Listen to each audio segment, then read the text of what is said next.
공익연계 마케팅이라고 해서 뭐 역사를 좀 찾아보니까 1983년 아메리칸 익스프레스에서 이제 소비자가 쓸 때마다 이제 1센트씩 자유의 여신상을 복원하는 데 쓴다라는 그 캠페인으로 이게 정말 대대적으로 성공리에 끝났거든요.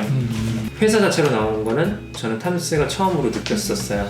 사회적 이슈를 발굴하고 해결을 하고자 하는 노력에 있어서는 되게 좋은 접근 시작이 아니었나 생각은 했어요. 구매하면서도 살짝 가격이 정말 그렇게 저렴한 가격은 아니었지만 가치에 좀 더 집중해서 샀던 거였고, 내구성을 보면서 상품 자체에 대한 만족도는 사실은 떨어졌던 것 같아요. 탐스 슈즈가 착한 콤플렉스가 있었던 거.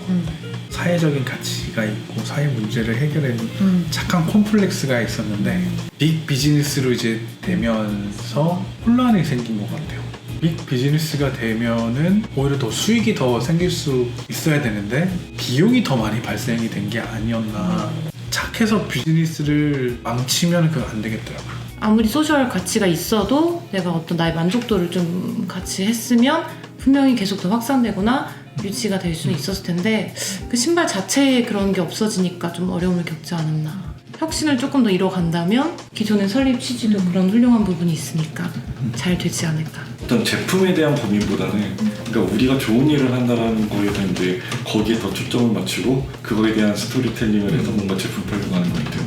근데 사실 그게 아닌 거죠. 결국에는 소비자가 판단하는 거는 그 제품의 진짜 뭐 내구성이 될 수도 있고 가격 경쟁력을 결국에 가져가야 되는 거고 좋은 제품을 생산해야 되는 건데 약간 이제 그게 바뀐 거죠.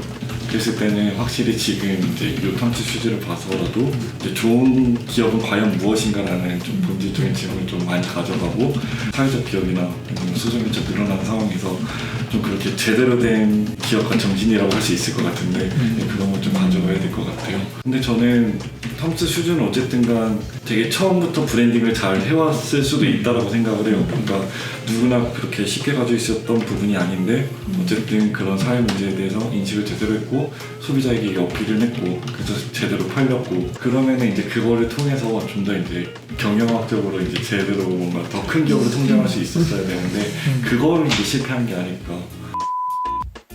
한 단계 더 밑으로 내려가자면 저는 제조업에 제일 중요한 건 재구매율인 것 같아요. 그때 사시고 나서 한 번 더 사셨어요? 쳐다보지도 않았어요. 약간 요런 문제점. 사회적 기업 제품이 되게 한 번 사면 마음이 따뜻해지는 거는 맞는데 재구매를 하는 거에 망설여지게 되면 이게 비즈니스로 지속 가능성이 완전 확 떨어지는 것 같더라고요. 그때 한창 이제 신발을 2개를 가지고 고민했었어요. 반스 3만원인가 4만원짜리, 그 다음에 탐스 6, 7만원짜리. 근데 딱 봤을 때 퀄리티로 보면 반스가 더 좋아요. 근데 탐스가 더 비싸요. 탐스엔 가치가 있어요. 141이라는 제가 이걸 사면 다른 사람한테 또 뭔가 기부가 된다는 가치가 있어서 결국은 저는 한 번은 탐스를 사보긴 했는데 제가 아까 말씀드렸다시피 절대 재구매를 하지 않는 이유는 딱 봐도 이게 더 싼데 이게 더 질이 좋아 보여요. 그럼 도대체 제가 그때 궁금했던 게 매출 원가? 이거 원가가 도대체 얼마야? 어떻게든 간에 고객들한테 가치를 제공해 주되 금액에서 나올 수 있는 최대한의 서비스 질이 향상이 되어야 되지 않을까라고. 근데 처음엔 좋긴 했는데 이걸 꾸준히 가져가려다 보니까 결국은 신발의 수준은 조금 질적으로 좀 낮춰지되 좀 가치를 좀 넘치는 그냥 개인적으로는 어떻게 보면 지금의 애플과 같은 느낌이죠. 그게 점점 더 디자인도 이런 것들도 좀 많이 다양해지고 나이키처럼 뭔가 제품군이 확실하게 있다든지 이런 것들이 있으면 좋았을 텐데 이거는 그렇지 못했다는 점들이 굉장히 아쉽고요. 그럼에도 불구하고 저는 탐스 슈즈를 옹호라고 한다는 이유는 저는 그 가치에 좀 더 높은 점수를 주고 싶은 거죠. 그냥 그래도 시작 자체는 선했으니까 이게 중간에 어떤 뭐 이렇게 삐그덕거린 건지 모르겠지만 그리고 말씀하신 재구매 그럼 방법은 하나밖에 없는 것 같아요. 그냥 결국 만족, 고객 만족 그걸 시켜야지 올라가지 않을까. 저도 아까 말씀하신 게 공감한 게 뭔가 이렇게 상층이 돼서 그런 것 같아요.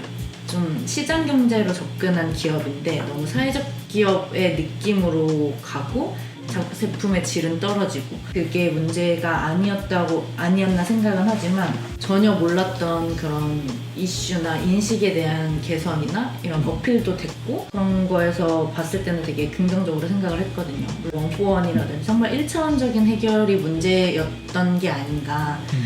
뭐 히로님이 말씀해주신 것처럼 정말 기업의 CSR에 좀 고차원적인 CSR에 접근을 해서 고용 환경에 더 초점을 줬다거나 노동이라던가 이쪽으로 했으면 좋았을 텐데 좀 1차원적인 해결 방안이 문제였지, 그러니까 아이템 뭐 그런 게 문제였지 접근 자체는 좋았던 것 같아요.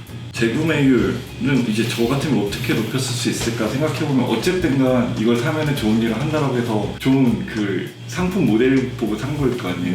근데 애플도 사실 삼성이랑 비교해보면 비싸잖아요. 근데 그게 구매할 수 있다는 어느 정도의 이제 효용 가치 같은 게 분명히 수치적으로 계산이 되어 있을 거예요.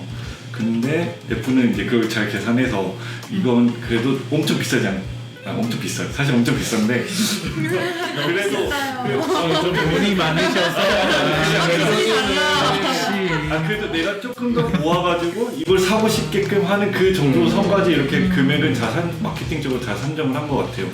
그렇게 됐을 때 그러면 탐스도 그냥 싸고 뭐 이래서 그 뭐 1+1에서 비싼 게 아니라 조금 더 비싸게 해가지고 질도 잡고 그다음에 그 신발 뭐 상품의 다른 이제 뭐 비슷한 상품이랑 비교했을 때 한 2-3만 원 비싸도 그러면 내가 이거보다는 또 좋게 산다. 그래도 신발 어느 정도 또 질은 괜찮으니까 라고 이제 가는 그런 마케팅적으로 그런 수치적인 계산이 잘 돼서 그 가격을 산정했으면 그럼 좀 사람들이 많이 더 사지 않았을까. 저는 사실 안 사봐서 질이 얼마나 안 좋은지 몰랐는데 뭐 발이 아프다 할 정도면 그건 신발이 아닌 것 같아요. 저 예전에 이제 대학생 때 사서 그때 당시 여자친구랑 기분 좋아서 이제 공원 같은데 이제 한강시민공원 같은데 이렇게 가는데 이제 발 지압하는 그런 곳 있잖아요. 돌멩이 울퉁불퉁한. 그걸 그냥 신발 신고 건너갔어요. 그 돌이 다 느껴지는 거예요. 건강 신발이네. 건강 신발이야. 네, 진짜 약간 그 모든 그 돌들이 어디 있는지 다 느껴질 정도로 네, 그 뒤로는 네. 제 구매율을 어떻게 높이실 거예요? 라고 얘기하면은 말을 못 하시는 분들이 되게 많으세요. 제조 기업에서는 제 핵심 전략. 그런데 제 구매율을 높이는 방법에 대해서는 이렇게 전략적으로 다가간 게 많이 없지 않나. 1+1 좋네? 거기까지 착한 기업으로 사람들이 관심을 갖긴 했는데 한 번 더 살려고 하면 부담이 되는 그 부분이 좀 너무 아쉬운 게 아니었나. 저희도 막 컨설팅을 할 때 대표님들이나 자문단분들이 제일 중요시 여기는 게 좋은 의도 뭐 이런 걸 할 수 있어요가 아니라 어떻게 팔 건지 그거를 어떻게 더 많은 매출을 끌어올릴 수 있을지를 막 컨설팅을 해주시는데 자선이 아니라 소셜 벤처니까 어쨌든 자선이면 상관이 없는데 기부면 상관이 없는데 비즈니스니까 그런 부분에 굉장히 많은 신경을 써야 된다는 걸 많은 분들이 놓치고 있으신 것 같아요. 왜냐면 의도는 좋으니까, 취지는 좋으니까. 빈곤국 아이들의 삶에 긍정적인 영향을 미쳤느냐라는 거를 2016년 세계은행에서 이제 보고서를 만들어서 했는데 결론적으로는 부정적이었다. 왜? 그 아이들이 받고 나서 점점 더 매너리즘에 빠진 거예요. 다른 데서 왜 안 줘? 조금 겨울에도 신을 수 있게 만들어준다든지 비 오면 냄새 안 나게 만들어준다든지 맞아. 돌멩이가 아 무서워. 맞아요.